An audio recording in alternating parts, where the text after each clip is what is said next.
অনন্তনাগে সন্ত্রাসবাদের বিরুদ্ধে অভিযানে শহীদ বাংলার দুই বীর সন্তান ল্যান্স নায়ক সুজয় ঘোষ ও ল্যান্স হাবিলদার। পলাশ ঘোষের কফিনবন্দি দেহ ফিরল গ্রামে। দুই বীরকে শেষ শ্রদ্ধা জানাতে মানুষের ঢল।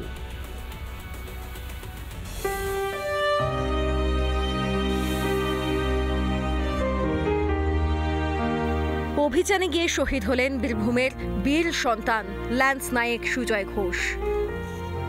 দেশের জন্য প্রাণ দিয়েছে, তার জন্য আমাদের গর্ব, কিন্তু আমাদের ছেলেকে হারালাম, এটাই আমাদের দুঃখ। আমার সঙ্গে লাস্ট 6 তারিখ কথা হয়, বলেছিল যে আমার ফোন এখন একটু উপরে যাবো, তো ফোনে কোনো নেটওয়ার্ক থাকবে না।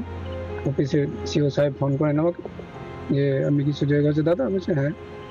তো তারপরে কথা বলুন, হ্যাঁ স্যার বলুন। তো সুজয় আমাদের মধ্যে নেই।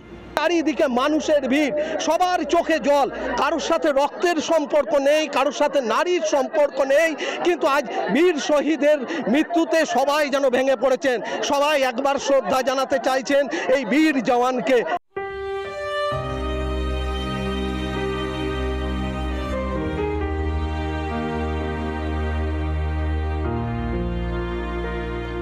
আমরা মনে করি এই ধরনের বীরের মৃত্যু হয় না, এবং আমরা যতদিন এই ভারতবর্ষ থাকবে, পৃথিবী থাকবে, এর নাম স্বর্ণ অক্ষরে লেখা থাকবে। তুষার ঝড়ের মধ্যেও কিভাবে যুদ্ধ করতে হয় তার উদাহরণ তৈরি করে দিয়ে গেল আমাদের গ্রামের ছেলে। আমাদেরকে রক্ষা করতে গিয়ে সে তার নিজের জীবনের বলিদান দিয়েছে। স্বভাবতই দেখতে পাচ্ছেন সারা বীরভূম জেলার মানুষ এখানে এসে উপস্থিত হয়েছে, সবাই তার শোকে শোকাহত।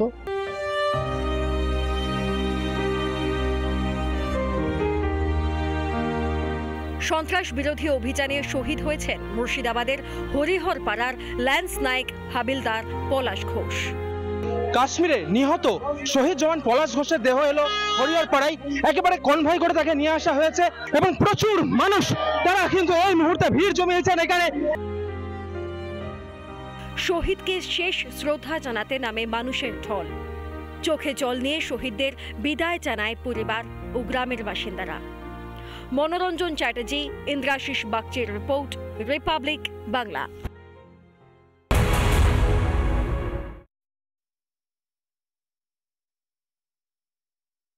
নানা ধরনের কন্টেন্ট দেখার জন্য লাইক করুন, শেয়ার করুন আমাদের ফেসবুক পেজ, সাবস্ক্রাইব করুন আমাদের ইউটিউব চ্যানেল।